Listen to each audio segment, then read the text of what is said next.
What's up, people? This is DJ. Hey, mi gente, this is Ish. And this is season 2 of Pero Let Me Tell You. Salsa, mi salsa es caliente, la miel de mi fuente goza y baila mi gente.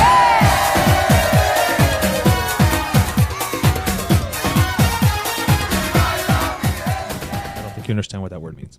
I think I do. I don't think you do. Millions of people can't be wrong. So the Nazis were right.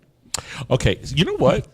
Let's make a poll right here on Pero Let Me Tell You. And we're going to make this poll when the show goes live. Okay, all right, fair enough. So we want to know, we're going to put Andy Samberg, and you could tell it, people could vote if they find him funny or not. Mm-hmm. And then we'll put Jimmy Fallon, and you could put if you find him funny or not. Because you know my problem with you. Oh, and welcome to episode 56. Yeah, everybody. welcome. Bye. You're in the middle of us bickering. You know what my problem with you and comedy is? What? Is that comedy is very subjective. True. Right? True. Obviously, yeah, there's things you're going to find funny that I don't find funny and vice versa.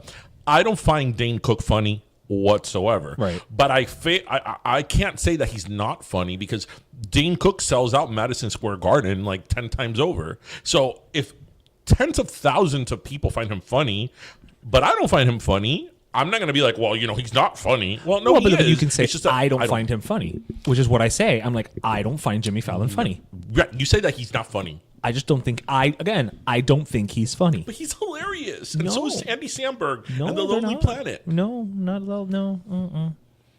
Whatever. I'm on a boat, motherfucker. Don't you ever forget. That song, I'm on a boat, that was like my anthem for 2009. Like, it was my jam. Did you even go on a boat that year? I did. Okay. I did. And you didn't like Dig in a Box. No. Mother Lover. No. The Golden Rule with Lady Gaga. Well, I mean, no. Okay, well, everybody, welcome to episode 56 of Pero Let Me Tell You. Welcome. How's everybody doing? Pero Friday. Happy Friday. Happy Friday, everybody. Happy Pedal Friday. ¿Cómo está todo el mundo? Oh, I think they're okay. Okay. Yeah. It's Friday. How can you? What are they? How can they not be okay? or for us, it's Fake Friday. It's Fake Friday. It's fake faux, Friday. It's Faux Friday. So, Faux Friday. Hope everybody had a great week. And if you didn't, well, I hope we can make it a little better. You know who didn't have a good week? Actually, one person had a good week and one person had a bad week. Okay. So finally, Jesse Smollett is having a good week. This is true. He was cleared of all charges. He was. Well, was he cleared or were they dropped? They were dropped. Okay. Well, cleared. Oh, that's the same thing. No, actually, no. Yeah, he was. They charged all. They dropped all charges against him. So okay. I don't know. It's funny because as of today, Fake Friday, they've only put that the charges were dropped. They haven't really put the reason why. If it was a situation where they just didn't have credible evidence, or they didn't have enough evidence, or maybe if they did, they chose not to prosecute it for whatever reason. But he was cleared. So what do you think? What do you think of that? Well, I think there's, it's like they say, there's a big difference between not guilty and innocent. True. I'd like to understand why. I'd like to understand why these charges were dropped. Maybe it could also be, we've seen it many times before where charges get dropped, not necessarily because it's not the case that XYZ happened, but rather that they just didn't have enough to make it stick. You know what I mean? It would have been the burden of proof. In this case, I don't know if it's a situation where, they claim to have evidence against him, right? Because the charges brought up against him were several, and there were many, right? And they were pretty specific, yeah, significant. So at one point in time, they must have had enough evidence to at least bring up charges against him. Right. So again, as of today, Fake Friday, I don't know. I don't know exactly why they dropped him. Look, we gave our opinion on that here. I'm going to give him the benefit of the doubt. Mm-hmm. I don't know. That's just the way that I am. I'm going to give him the benefit of the doubt, and he still maintains his innocence. He wasn't found guilty in a court of law. Right. They've dropped the charges against him, so there's something there. Or not there. Or not there. Maybe it's not as cut and dry as either way. Either that he was the victim of a crime or that he made it up. Maybe, as we always say, the truth is somewhere in the middle. Somewhere in the middle. So, who's not having a good week? Who's not having a good week? Michael Avenatti. Your favorite person? Yeah, I'm not a fan of his. I never have been. Is it because, he's a Nike guy and you're a Reebok guy? I am a Nike guy. Oh. Have you seen the amount of Jordans I wear? I don't like shoes. You don't like shoes? I don't really like shoes. I don't like feet. I don't like feet. Okay, but you got to cover the feet. No, but to me, it's like I don't want to look anywhere down there. Okay, anyway, bueno, Michael Avenatti está jodido. So he got served and he got arrested, actually. Oh, he got arrested? He got arrested. I believe his bail was like $300,000 for in federal court in New York, in the Southern District of New York, and in California. The New York case is an extortion case against Nike. And the California case is over attorney's fees. Oh. So basically what he's being charged with is that in California, there is apparently a client that he had a settlement of like $1.6 million. Okay. And he withheld the settlement from the client. Apparently the client didn't even know that they had settled. What? Yeah. How do you not know they settled for $1.6 million? Very easy. You settle with the insurance company or with whatever entity you're settling with. You sign the release. They give you the check. You put it in your trust account and you cash the money and you take a vacation. Like that's.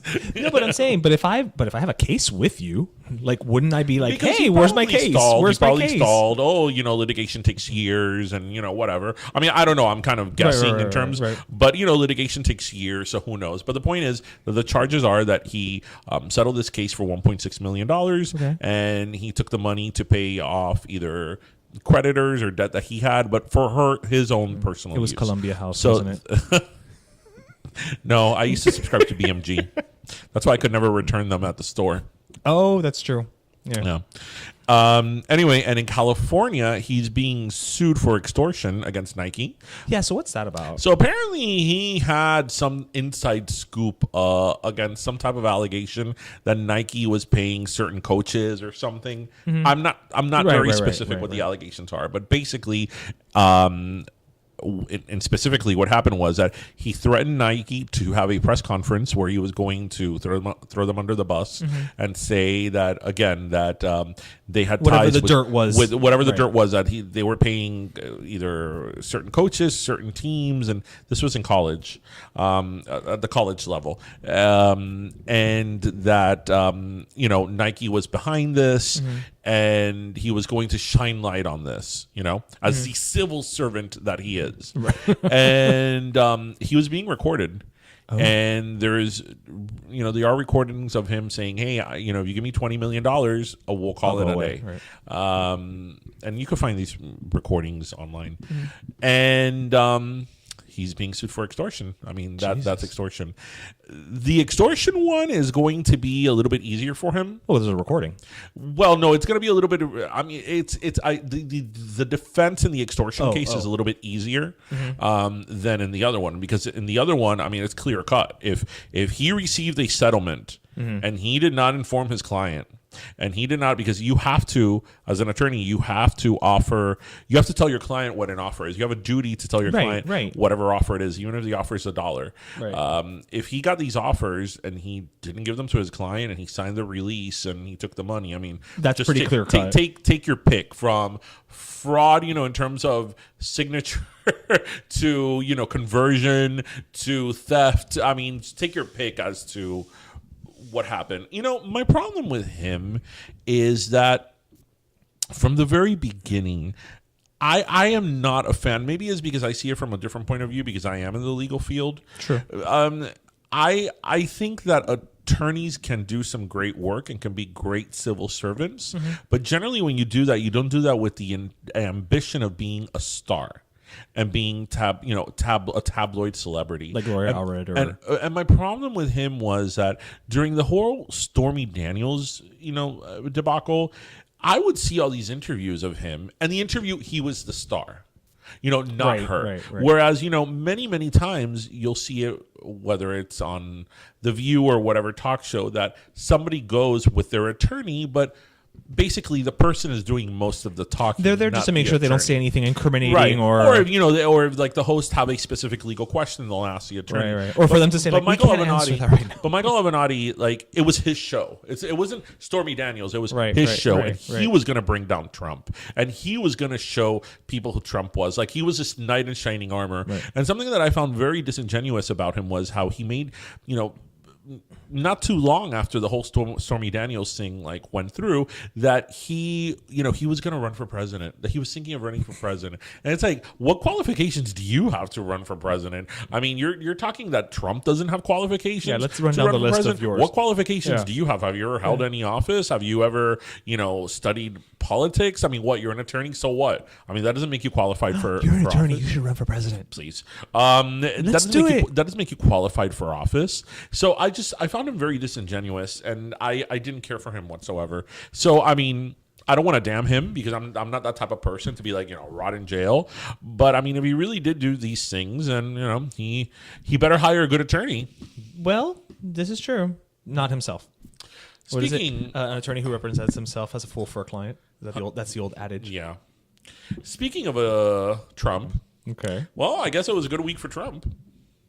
Oh yeah, that Mueller thing. That Mueller thing. That Mueller thing. yeah, Yeah. Mueller thing. Yeah. Like it's funny whenever I hear Mueller, I just think of like Una pasta. muela. No, I think of pasta. Oh, the brand. Yeah, that's what I think of. I think of the little white box with the blue logo. Yeah. So yeah, the Mueller report came out. And it said, I mean, well, we really don't know what it Well, said. we don't know what it says, but here's the thing about the Mueller report. The Mueller report said that there was no evidence of collusion. And that's very important to pick up on that line. He didn't say that there wasn't any. It's kind of like was it's difference Jesse between Smollett. right. He didn't say there's not enough evidence to prosecute. To successfully prosecute. Because remember, when you're a prosecutor or you're doing an investigation, you have to have enough evidence in a good case where you could prosecute and win. Yeah, because you're not going to take something to court knowing that you're going to lose. That's a loser. Right. And sometimes people have some evidence against someone, but they know that it's not enough. So they just decide not to prosecute. Here, he clearly said there was no evidence of collusion. Look, I know that surprised a lot of people. It did not surprise me. I had been saying this for a long time. I'm like, unless there is a smoking gun that Donald Trump is holding, they're not going to have anything on him.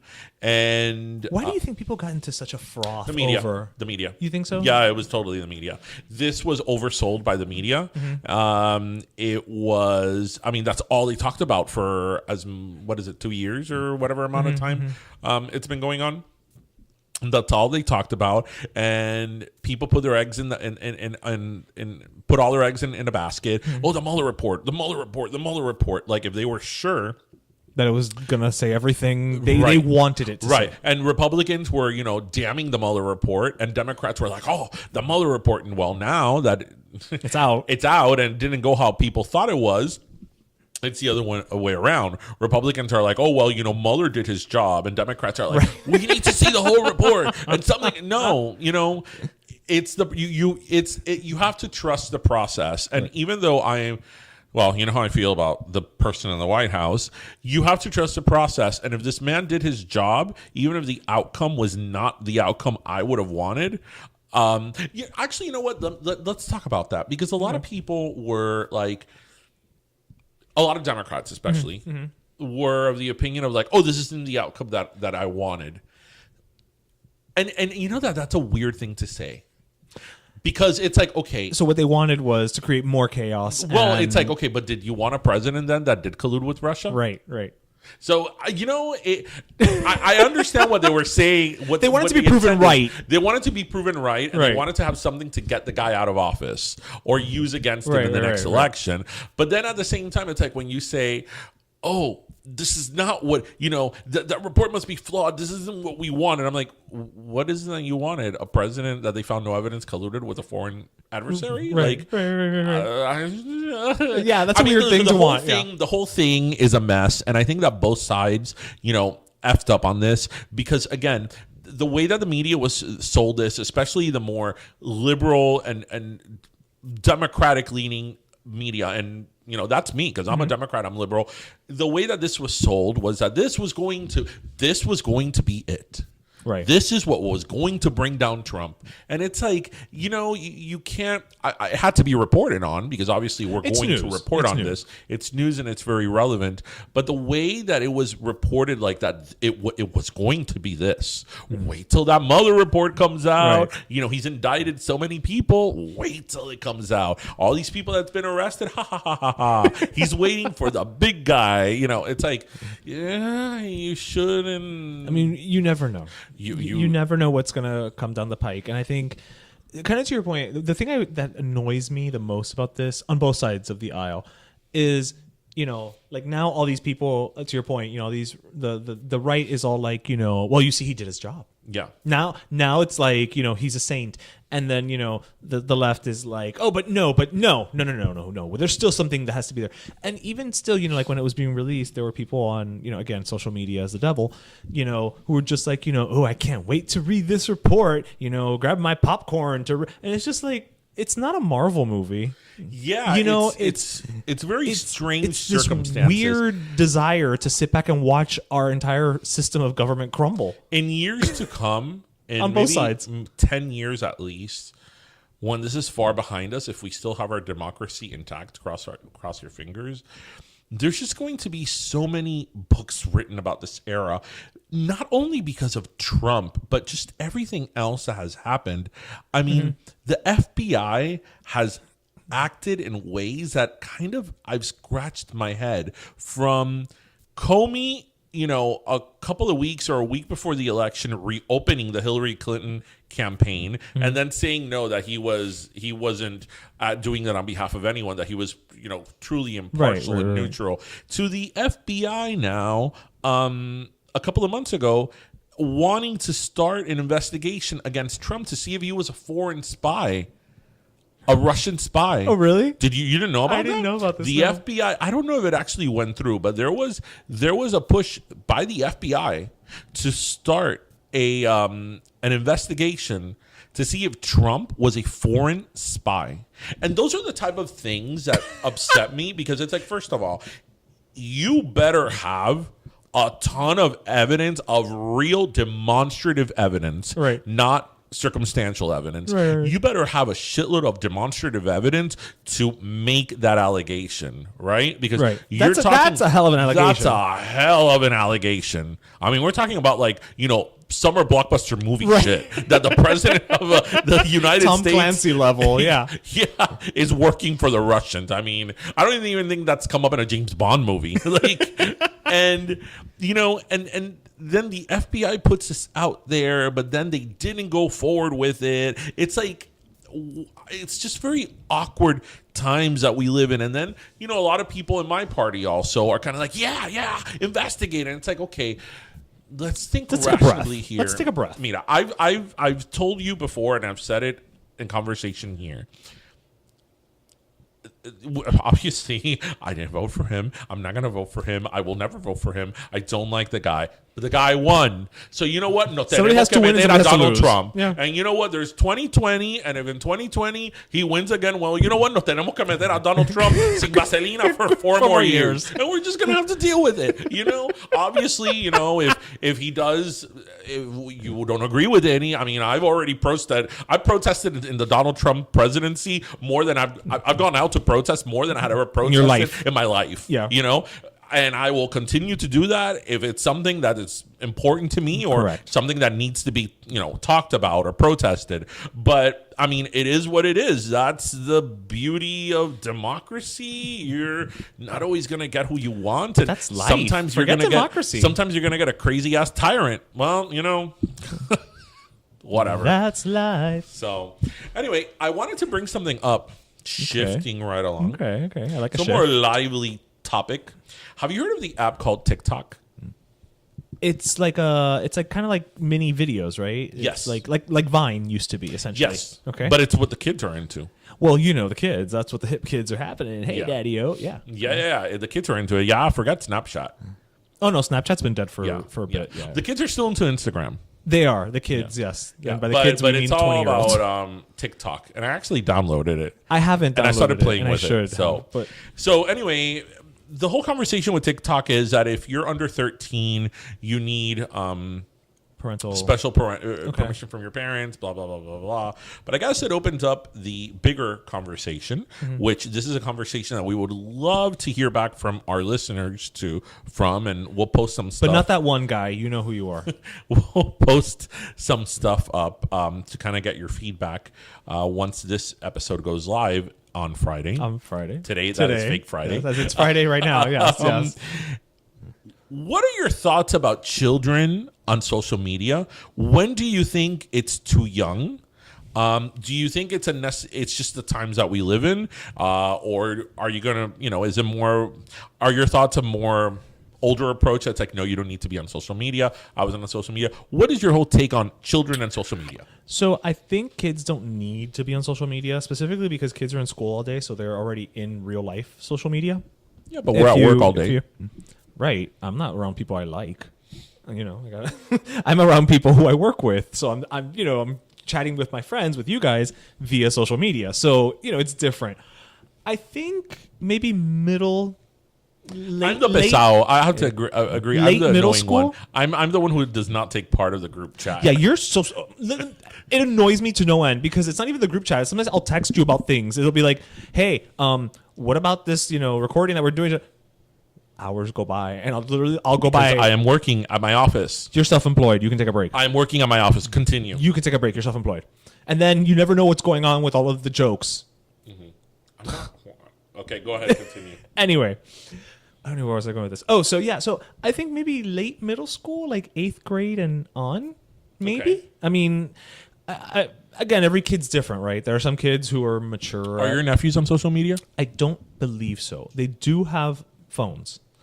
Even the little one has a phone. But the reason they have the phones is because with the family plan, they got phones and they were free. So my sister's like, you can have a phone. But they can't take it to school. It's at the house, and after a certain time, my sister locks the phone. So it's like there's a whole, process to it. But honestly, all they use it for is to play Fortnite, which one could argue is a form of social media because you're interacting with other people. But then my brother-in-law also plays Fortnite with them, so he's listening to when people are talking, and they only allow them to invite like their other little cousins. So they all just kind of play together on Fortnite. So. There's an element of social media, I guess, there, but it's kind of a controlled, format in terms of the kids. Again, for all I know, my nephews could have Snapchats, and I wouldn't know because I'm not on Snapchat ever.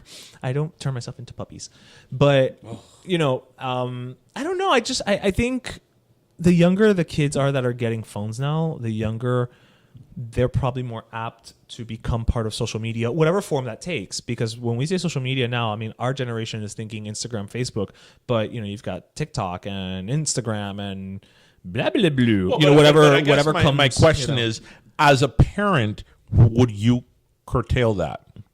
I would, but that's because I'm old. No. It's not that you're old. I mean, you're older, but you're not old, and you certainly are open to trends, and you understand. Yeah, that but I things also evolve. know, just and actually, not even Facebook. I would be more concerned about like Twitter, Instagram, Snapchat, just because. I mean, let's face it. Anybody you can request anybody, and you know what? You can send a DM. You can send, Whereas, yes, with Facebook you can do a messenger, but I feel like nobody really does. Most people just post comments, and that's a little different. I have very mixed feelings on it because on the one hand, you don't want your child to be that one kid, right? Well, I mean, I know your son has a LinkedIn profile. Yes, he has a LinkedIn profile. Right. Yes, I endorsed him for many skills last week. Yes. Yeah. We're already working on that resume. Exactly. You don't want because you don't have the same cash flow as Lori Loughlin. No. We got to start him young. Right. Yeah. Ahorita he's gonna be rowing. I'm gonna put him in crew. No, because his background is Cuban, and that's a stereotype. I know that's racist. No, you put that boy in discus. Actually, I want to put him in lacrosse. I keep telling him, I'm like, Tristan, do you want to do lacrosse? And he's like, what's lacrosse? And I'm like, let's just say that it worked for Regina George. He probably could get out some aggression. I'd do it. And he's quite the little feisty one. He's feisty and then some. So yeah, I have mixed feelings about it because you certainly don't want your kid to be that one kid who, in this case, is not on social media and is the odd man out. But you know what? I would try to discourage it as long as I can. I certainly don't feel comfortable with anything under 16. That's not to say that, in my case, he won't have social media before that. I just think that the problem with social media now, and I mean, it's an issue of this generation or of kids coming up now, is that, and each age group has their own, like, difficulties and things that they have to deal with, is obviously the online bullying and the cyberbullying and all that stuff. Because, in the past when you would get bullied and, we've talked about that here. You went home and show, it was done. You were, the audience of your bullied moment was, limited to the number of people around you. Right. And you went home and it was over. And I mean, obviously that had its own repercussions and its own but bad you at things, least had your moment of reprieve. But now it's out for the world to see. Right. It's many times permanent. It could be also passive aggressive because I know that on Snapchat, one of the things that kids do is that they'll, like if you're having a party or something, they'll invite everybody on Snapchat, but so that they know who didn't get invited. Oh, right. So that's like a more passive aggressive way of like being mean to kids. Right. And I just think that it opens. I don't think that nothing good can come out of social media at a young age. At an older age, yes, you could have connections with people. Right. You can, meet other people with similar interests and all that. Exchange ideas. But I think that as a child or as a teenager, I don't think anything good can come out of social media. So you think they shouldn't until they graduate high school? Or I would say 16? about 16. I think 16 is a good number. And if I were to have a teenager on social media who's under 18, I would probably have to request their password. It's nice you said request. I would demand. Oh, demand. Well, demand your password. Like, you got to give me your password. Yeah. If you're going to be on whatever, Snapchat, TikTok, whatever it is, you're going to give me your password. Because another thing is that with Snapchat, because Snapchat videos... here's like a really big thing. Because I personally know of kids who are like 13, 14 who've been involved in issues at their school where, like on WhatsApp, people were spreading videos and pictures of themselves naked. Oh shit! Right, like a group chat or whatever. So that's where you have to come down and be like, okay, I'm gonna have your phone. Now I know you could delete things. Yeah, you could delete things, but I think that if you're kind of on top of that, you're eventually gonna find something that is going to lead to that. So I think people need to be very careful. And sometimes I see, and now that I'm a parent, I could really say this: you parent your kids how you want. And I'm no one to tell you how to parent your kid. You're no one to tell me how to parent my kid. But I think that sometimes I see children at a really young age with a phone, and I'm like, why do you have a phone? Do you really need that? Because I think that you're exposing them to that at such an early age. And I feel that way too about video games. Really? Yeah, I do. Tristan does not play any video games. But we were like maybe 7 or 8 when Nintendo came out. but the experience now is very different than when we were kids. Because the experience with Nintendo, I feel that now it's a lot more overreaching. Like that, you are a gamer. True, because you can play everywhere. You are a gamer. With us, you had to be in your home, sitting in your living room. Yeah, and the cord only went. Yeah, and I feel that also in our era, and God knows that I loved my Nintendo, but I feel that you always had that one kid that had 100 Nintendo games. Right. But most kids, it was kind of like it was peaks 20. And valleys. Yeah. Like I'm really into a game now, and then in a couple of months I'm not into it. I feel it also took longer for games to come out back then. They did. Yeah. Today I'm playing this weekend, but then I won't play for like another week. Right. And video games is one of those things that you got to be careful with because they could be very overwhelming. Sensory overload. Sensory overload. I don't care what anybody says. It's my opinion. I don't think it's healthy for a 10-year-old to be playing a shooting game as a sniper or whatever it is. I don't like that. I don't see the issue with it just because, I mean, I did it as a kid and I'm okay. You used to relatively chase ducks. Fair enough, but we also used to play Contra. And have you seen how realistic these games are? Okay, fair enough. But I'm just saying, I would play, shoot 'em up type games, and I'm okay. I don't appreciate for it. the most part. But again, you raise your kids how I want. I'm also the type that Tristan owns no guns, and I've made it very clear to people. It's like, you don't need to give him a toy gun. Like, not even a water gun? Nope. The water guns are fun. Nope. Super soakers are fun. Nope. He doesn't need a gun. He has a million toys. He has a million toys. He doesn't. But that's the way that I'm raising my child. You may have a different. Whatever. way. You have guns in the house. No, I don't. Yes, you do. What guns? According to Tristan, you have the glue gun. Oh my God, the glue gun. Yeah. He's like, Papa, you have a gun. I'm like, I don't have a gun. And he's like, yeah, the glue gun. And I'm like, oh shit,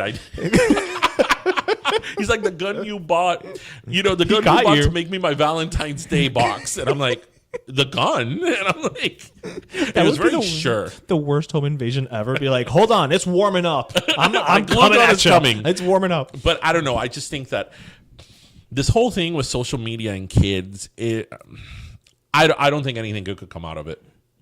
I don't think you're entirely wrong. But I mean, you could have a lot of kids that are on social media at a young age and nothing happens. But I just think that the risk is high.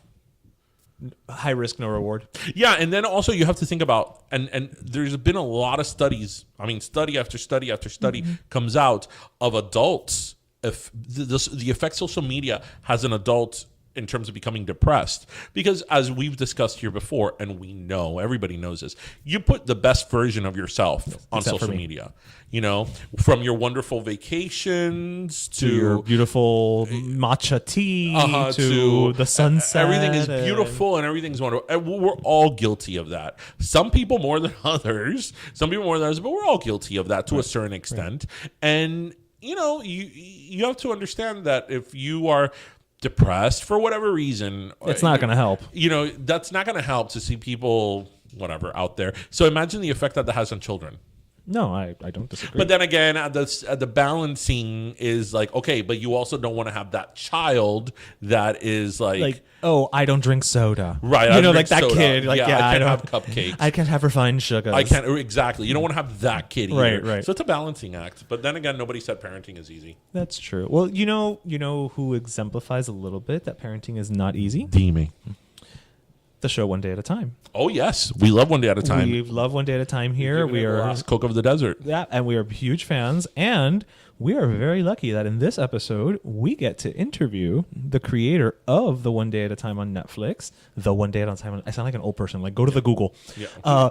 Gloria Calderon-Kellett. She is the creator of this fantastic show. She is Cuban American. She's West Coast Cuban American. So she goes to Porto's, not Vicky's. Right. It's okay. Exactly. We love her anyway. It's the little things, the little differences like that. But we had a fantastic time chatting with her. She was just a complete doll. And like I say in the interview, she's one of the people that when we first started this show, I told DJ, I was like, I want her on the show. She is like the embodiment of the dream of like somebody who, either is an immigrant or came from immigrant parents, it was raised American, but raised also Cuban and is out there like doing great things for the people, Exactly like us. We're doing great things for people too. Yeah.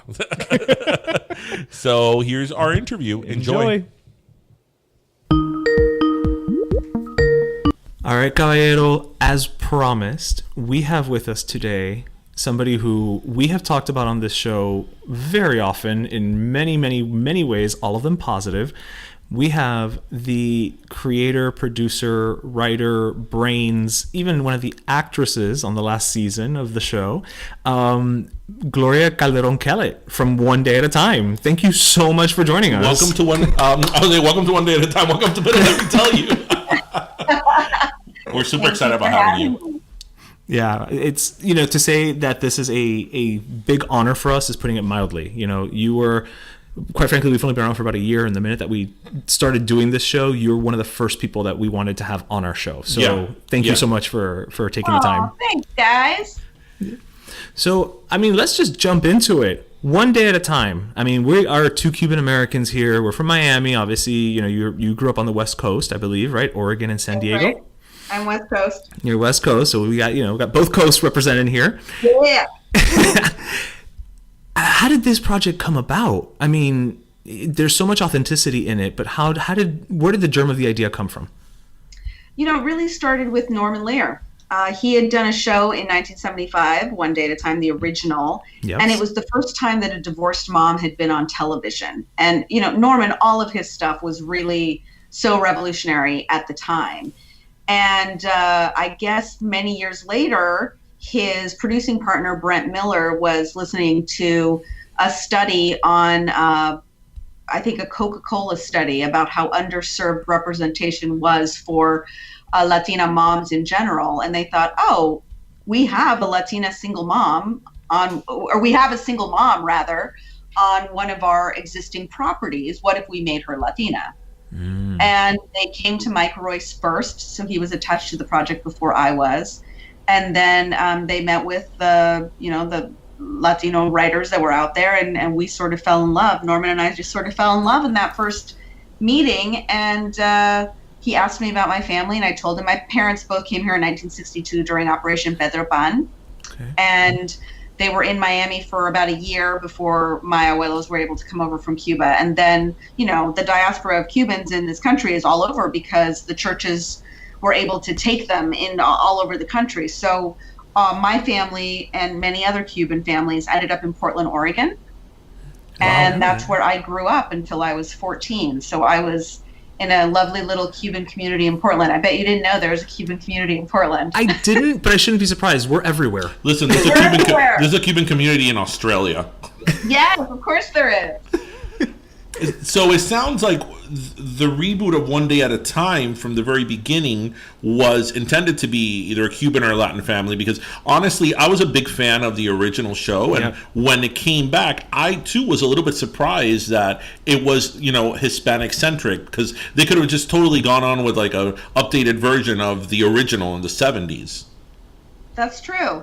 Yeah, I think it really spoke to their ingenuity that they decided to open their world. And, Norman had wanted to do a Latino show. He actually tried in, I think in the early 80s, AKA Pablo, with Paul Rodriguez starring. That's right. And it was one of the shows that didn't go forward. And he had always wanted to revisit it because he really loved sort of immersing himself in Latinx culture. And I'm West Coast, so I say Latinx.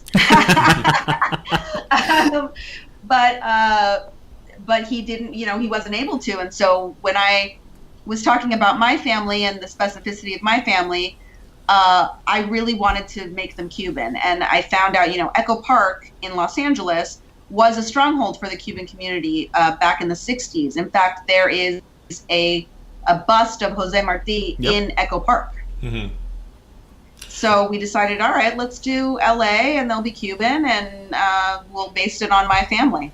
And was there any type of like resistance or blowback from, maybe executives that thought that maybe, we weren't ready to see a Cuban family? Or because this is a Cuban family. There is no doubt in our minds. The minute that first episode opened up and, they're talking about ropa vieja, you've got the café bustelo, they're making, the little cortaditos. To me, there's no doubt in my mind. The minute I saw it, before I even knew who was behind it, I literally called DJ up and said, I guarantee you there has to be a Cuban behind this. Yeah. Because the details are just too on point. The devil's in the details. Yeah, they're too on point.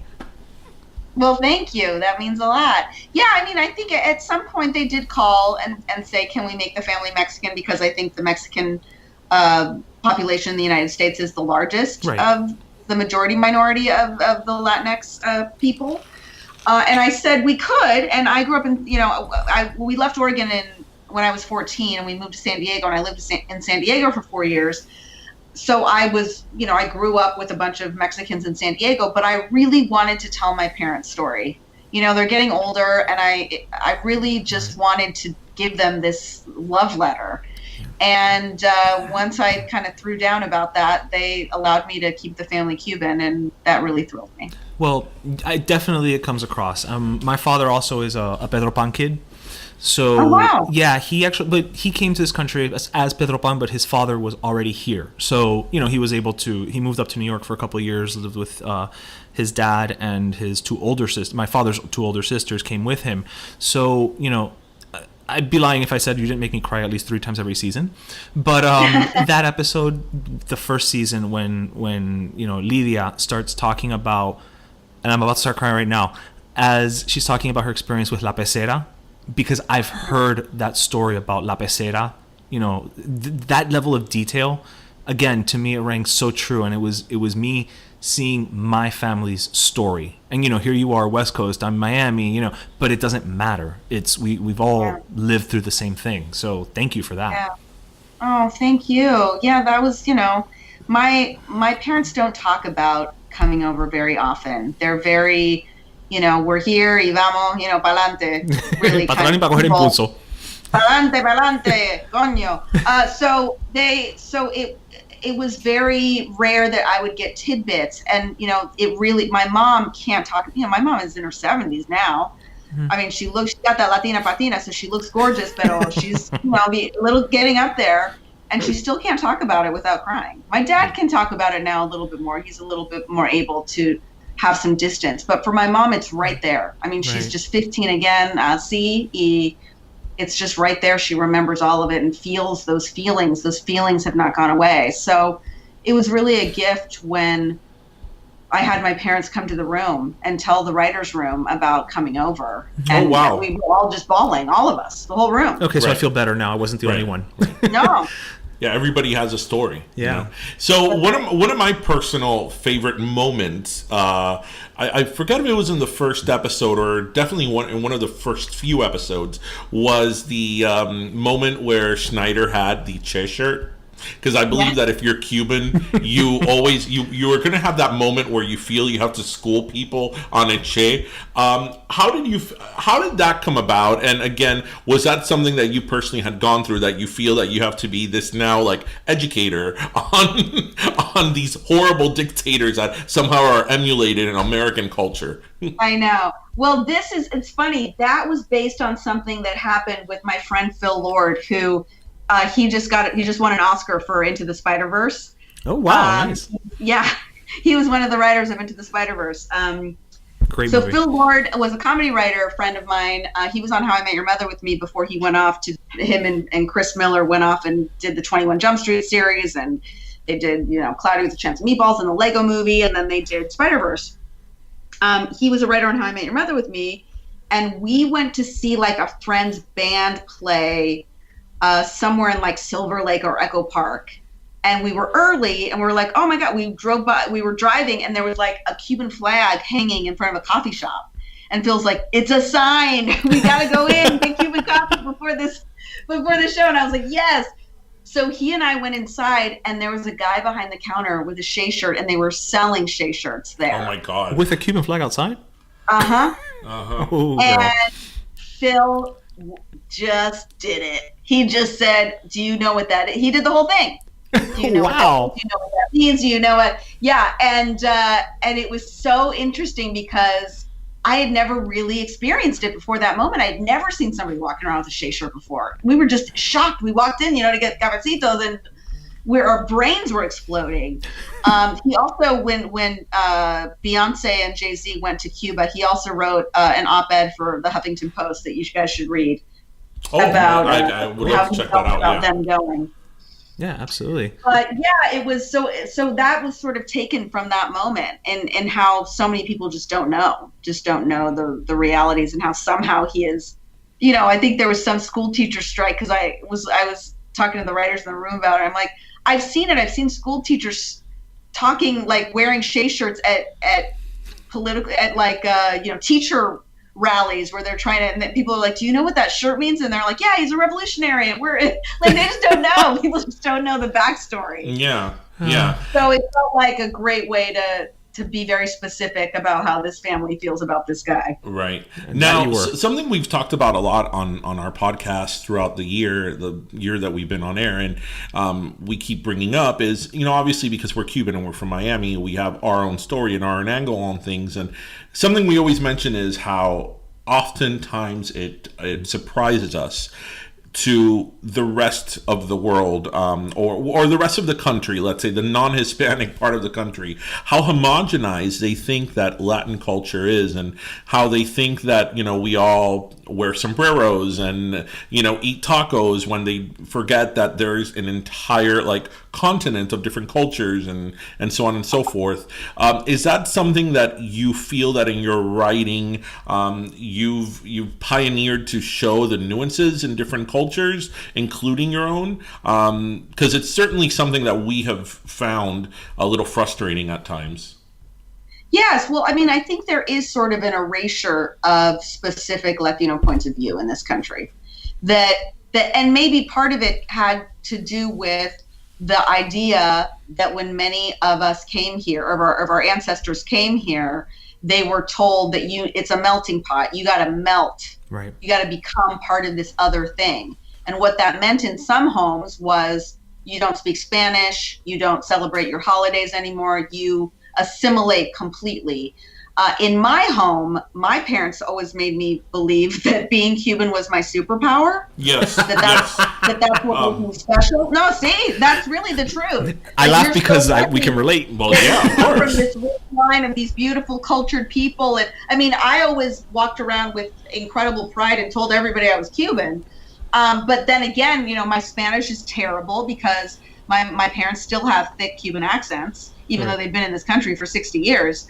And they didn't want me to sound like them. They wanted me to sound American because they didn't want me to go through the pain of what that was, to try to have a job and have an accent. That was something that I remember so much as a child.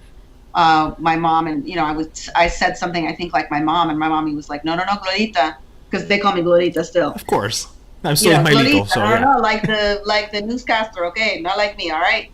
It was not, they wanted it to be less painful, I think, for me. Right. But we spoke Spanish, and I understand Spanish fluently. Y puedo hablar, pero tengo que practicar más. But still, you'd say your Spanish isn't good, but when you speak it, you have the Cuban accent. You know what I mean? You don't sound neutral, as it were. Yeah. Oh, good. Well, that's good. I just sounded like my parents. There you go. Now, something that I in terms of timing, that I find interesting, because obviously I know that to get a show developed and all that is something that takes years, and One Day at a Time has been on the air now for a couple of years, and I'm sure, as I said, that you were working on it for years before.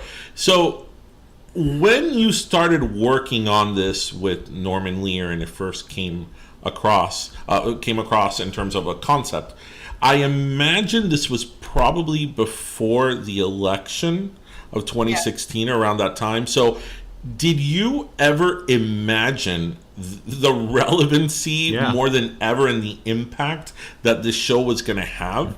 Across the board, not just with Latinx. Your LGBTQ, I can't think of the word now, but with Penelope's veteran, exactly. There's just so much that is absolutely relevant because today. I feel the show is so on point with so many things that are going on, and then you think, well, this was in development for a few years now, so it probably, when the development started, these things were maybe not as hot topic as they are now.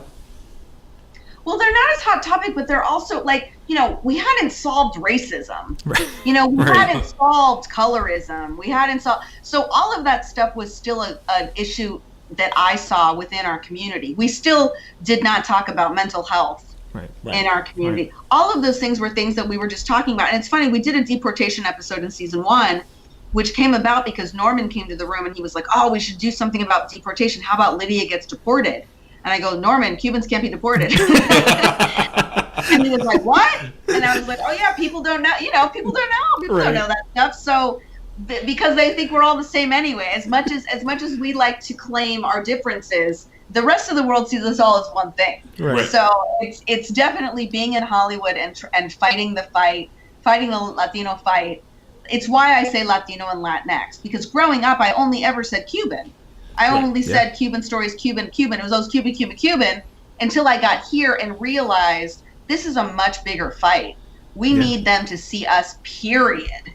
So if that means that I need to march with my brothers and sisters that are of different Latinx backgrounds, I will do that, because we just don't exist. Right. We just don't exist. We are 6% of what you see on screen, and that 6% includes every single one-liner part, which is mostly what we get, or the third or fourth lead in the procedural that's about the two white people solving crimes. And like, by the way, I didn't even know I wasn't white until I moved to San Diego, porque Cubans think we're white. Sorry. Right.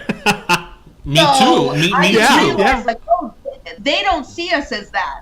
We can be walking around like, estoy de España, mi mamá y papá de Cuba, pero mi abuelo's de España. You know, that's fine. We can say that till we're blue in the face, but the rest of the world sees us as that other. It's so funny you said that, because I thought that too growing up. I'm like, okay, you're either white or black, and I'm not black, so I must be white. Right. So, like, That's right. And that's how it is, like simpleton. That's how it is. No, yo también. See, that's how it was with me too. I didn't know until I was here going, oh, I'm an actress auditioning for things. Y nada más gangbanger's girlfriend and gangbanger's sister? ¿Qué? I mean, it was insane. I was like, what? That's My people crazy. are school teachers and lawyers and doctors, and nothing here? Nothing? That's crazy pants. That is beyond insane. Yeah. Well, I mean, you broke a but major that's barrier with this show. So Yeah. What's that? You broke a major barrier with this show. I mean, I know there's still a lot to go, but I mean, this was a major hurdle that you cleared for a lot of people. Having such a successful show, based on a Latinx, Cuban family. So you have a lot of people should say thank you. Yeah.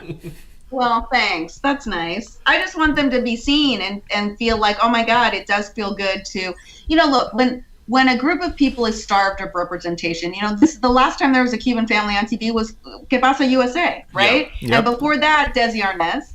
Yeah. We've had 3 shows in 100 years. So like So every 50 I years we get- come by, like. Yeah, I get it. I get that when you're watching the show and you've had nothing and finally there's something, you want it to represent everything that is you. And if it doesn't, you get mad about it. You get your shackles up about it. I get it.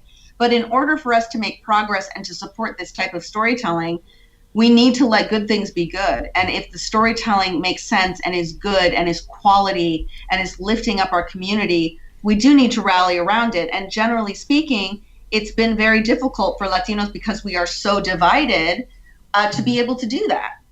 Right. Yeah. But okay, so I know you're saying we're divided, but I think the one thing we can all agree on, and I would be remiss, I know we're a little short on time here, but I'd be remiss if I didn't say we just all agree that Rita Moreno's a national treasure, right? I mean, Agree. what was that experience for you, putting your heart and soul into this and getting this living legend to just give life to this larger than life character who she's already a larger than life actress. Yes. It was incredible. I mean, I've been saying since the moment I saw Rita first in Electra Company, and then, The Muppets, and then West Side Story. So I grew up seeing her and going, she looks like my mother. I mean, she looked like my mom to me. And I had never seen anyone looking like my mom, like that was funny and sexy and silly and all of that wrapped up in one little tiny, flaquita, like my mom, literally just like my mom. And so my whole life, when I would talk about my mom, I would say, my mom, think Rita Moreno. And then people would understand what I was talking about. And that's how her name came up when I was talking to Norman, the very first meeting we had. He said, tell me about your mother. And I said, well, think Rita Moreno. And he goes, oh, I'm friends with Rita. We should call Rita. I'm like, oh, okay, let's call Rita, Norman. And then sure enough, we were at an event. After we sold the show, we were at an event and Rita was there and Norman went up to her and I got to meet her very quickly. And he said, we have a show for you. And she said yes to him. So I'm grateful for Norman because she didn't know me yet. So he was the one that shepherded that into existence. So what's next? Now there was this major hurdle with One Day at a Time. You brought it on.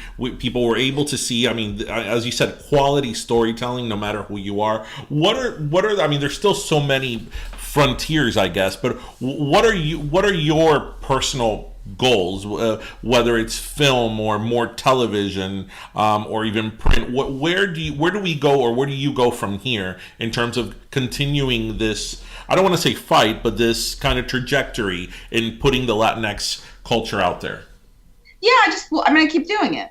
I mean, that's it. I have many things in development. I have a couple of show ideas and some movie ideas, all of which have Latino leads. Okay. And this is, I have a vested interest in stories about specifically female Latinas, but also making the show and getting to really lift up the matriarchies that I saw growing up. Right. It also made me realize how very little representation there are for male Latinos. When we were looking for a Latino boyfriend for Penelope, the reels that we got from well-known Latino actors, was mostly them playing cops, Latin lovers, or drug dealers. Right. Damn. There was not a dad, the funny guy at work. Very rarely. I mean, I think maybe Oscar Nunez was it that was funny guy at work. Right. That's it. There was nothing else that just showed like dad at the school. Right. Or just guy living that life. hates the girl. Nothing. Nada. Wow. And that really pained me. It was like, oh my God, we need to show. I mean, this is vital. This is young men that are not seeing themselves as good guy on the football team, decent guy dating the daughter. You know what I mean? Like you think about that, but that becomes part of our subjective unconscious and things you don't think about. Problematic. That's incredible that in 2019 that's the case. Yeah. Because I'm thinking now of like network television. The only Hispanic or Latino that I can think of that has a lead is Jay Hernandez on Magnum PI. Yeah. That's the only one I can think of. Because that's right.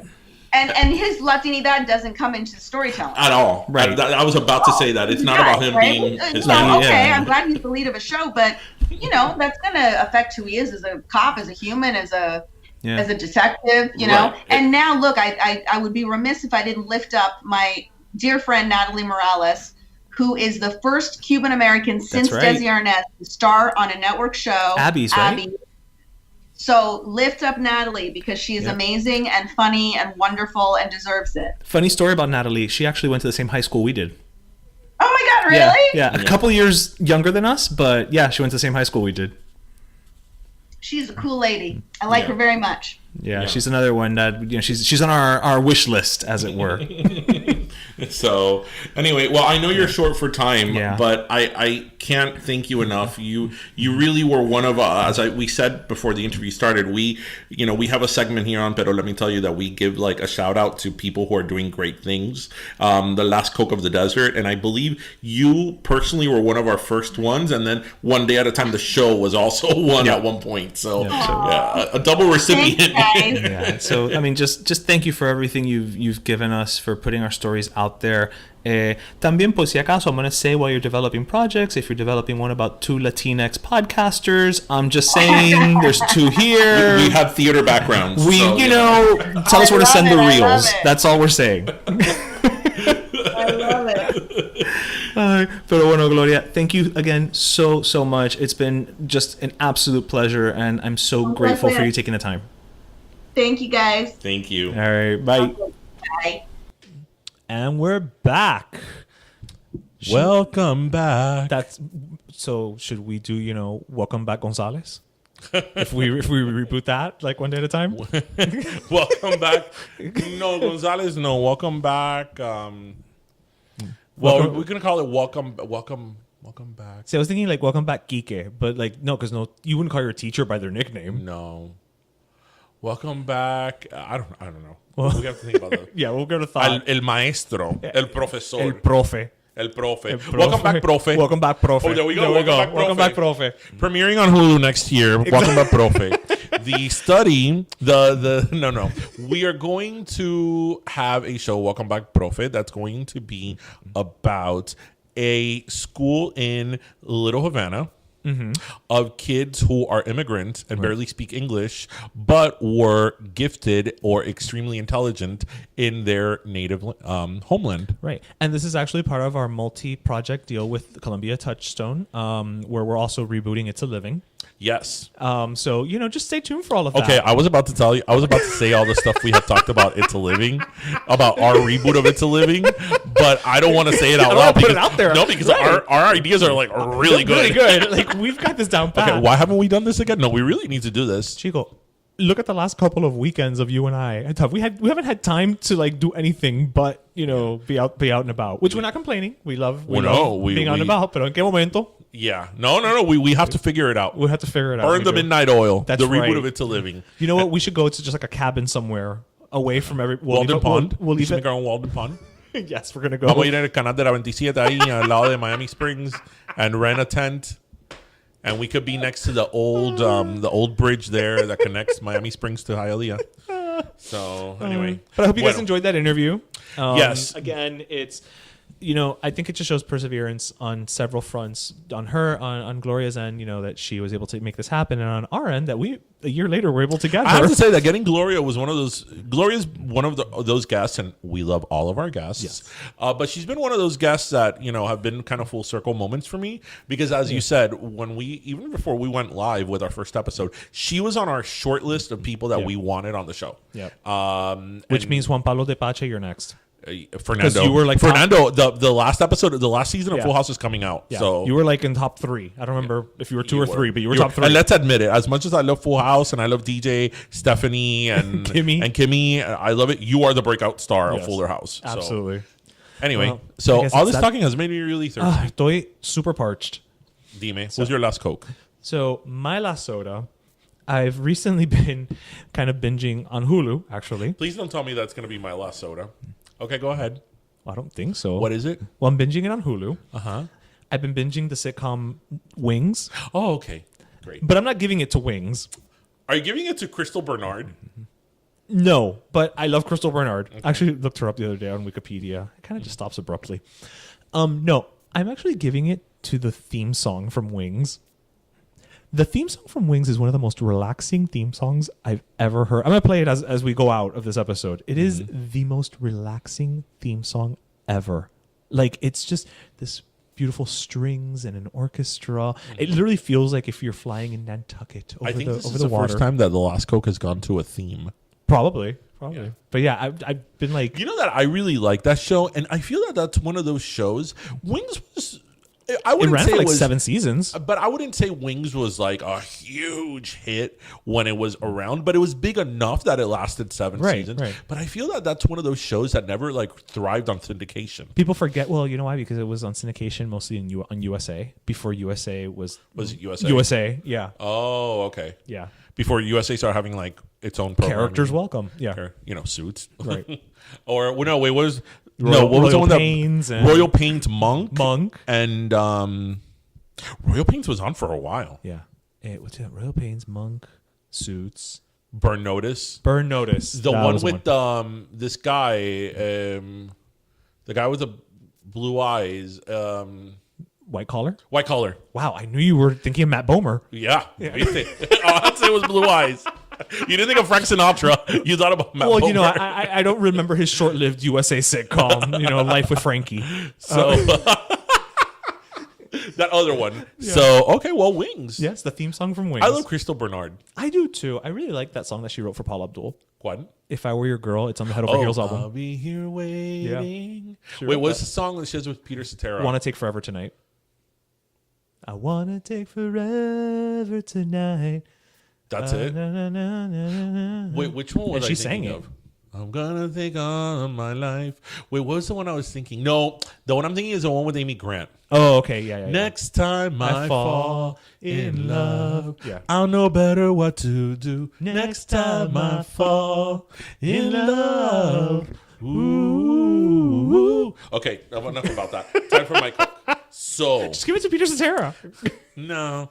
So My last Coke goes to something that I've also been binging on Hulu, but then I also kind of binged on like everything around it. So Hulu has this show called... It has binge adjacent things. Well, no, because I started binging on the show, but then I started binging on like documentaries about the show. Got it. The Act. Oh my God. Have you seen the documentary? Okay. So let me backtrack. I had seen the commercial on Hulu about the show. Right. And I kind of had known about it, but I hadn't really paid attention to You never read the BuzzFeed article? Nothing. No, I had remember seeing her something on Megyn Kelly or something. Or not Megyn Kelly. I remember seeing something on it, but I didn't know specifically like I about it. Right. Something that the mom was manipulating the daughter to be sick, and that's it. But I had seen the ads for the show on Hulu, and I was like, oh man, I got to watch this. So then when I saw it, then I'm like, okay, before I watch the series, I'm going to watch the documentary. Yeah. So I watched the documentary on HBO.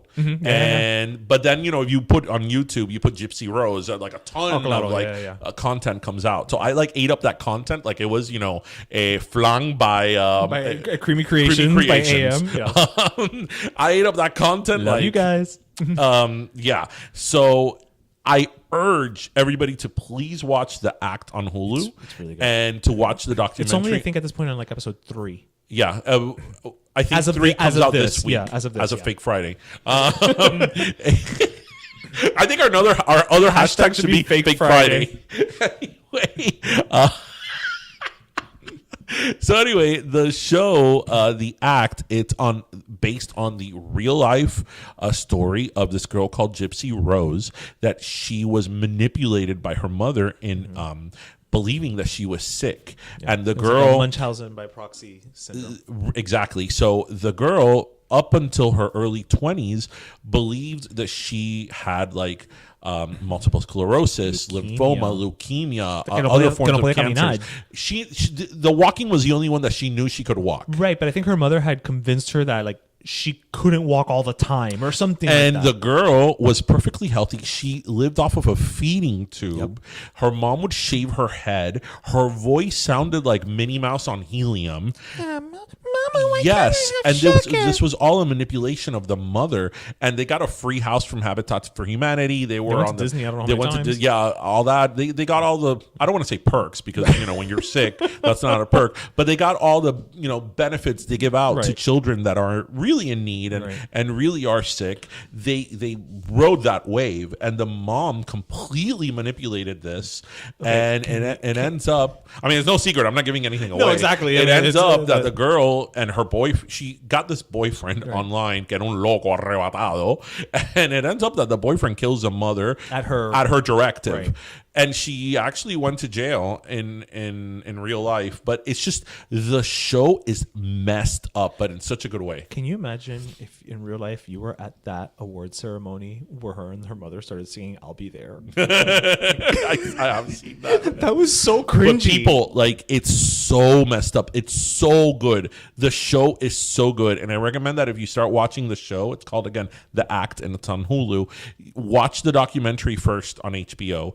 It is amazing. And it just, what I like about it is that when you finish watching the documentary, you ask yourself, was she justified in killing her mom? Well, not justified, but what? But did you? What are But her like you kind of defenses? understand where she was coming from. Exactly, right. because her mom, like, it's incredible what her mom did to her. El glose de las medicinas que tenía. It's one of the things that, even after watching the documentary and watching so much content about it, I'm still a little bit like puzzled and troubled about, is with the exception of a few doctors who caught on, all the other doctors who kept, they just kept going, giving her medication and well, that means she would steal prescription pads too. Yeah, but still, I mean, a lot of doctors and a lot of medical facilities had to turn the other way. Was at the insistence of the mother. Yeah. The girl was on a feeding tube. The salivary glands were removed at the insistence of the mother. Yes. I mean, like, but who does that? Like, freaking to get, para que te saquen una muela, you have to go to, you have to get all these tests and all this stuff. And, like, a la chiquita le sacaron the salivary glands. She was on a feeding tube. She was on a feeding tube. Le faltaban diente. I mean, whatever. Anyway, My last Coke goes to her, which when she was going so through your last this, Coke goes to Gypsy Rose or to the act? it goes to the act and to Gypsy Rose. Because poor Gypsy Rose, while she was under the manipulation of her mother, she couldn't have sugar. That's why she had to have her teeth arrancado. She couldn't have sugar. And in fact, there's a scene where she kind of wanted a cupcake and she tried a cupcake and her mom's, EpiPenned her, and then they go to the hospital and whatever. Is that a verb? We We just use it as a verb. Yeah. She got EpiPenning. We're going to EpiPen. I was so EpiPenned yesterday. I was so EpiPenned. God. Anyway. Bueno, that's episode 56. This was a filled episode. Oh, I know. There was so much to say, and we had an interview, too. Good googly moogly. From Gloria to Michael Avenatti to Fortnite to TikTok. To Gypsy Rose. Now I'm thinking of Kesha. To cupcakes. Now I'm thinking of Publix. To Gypsy Rose. To I want to see where this keeps Corporation, going. Yeah, to just, good old Heifer. Good old Heifer Corporation. Bueno, mi gente. Thank you as always. As always, we hope you listen, laughed, and learned. And remember to grab your pastelito, your croqueta, and your jupiña. Yep, and don't forget to check out all of our co-podcasts on the Geek Bro Network. Our Primas, Mamas and Merlot, Mount Geekmore, Woo Bro. Also, this weekend, we're going to be out and about at the Ultimate Miami events at the Magic City Casino, both Friday and Saturday. So we'll be milling about. And if you see us, say hi. We like being said hi to, except for that one guy. You know who you are. Same guy who leaves us those weird comments. I said stop. Just enough. Enough. I don't have to get J-Lo on you. Bye, everyone. Bye, everybody.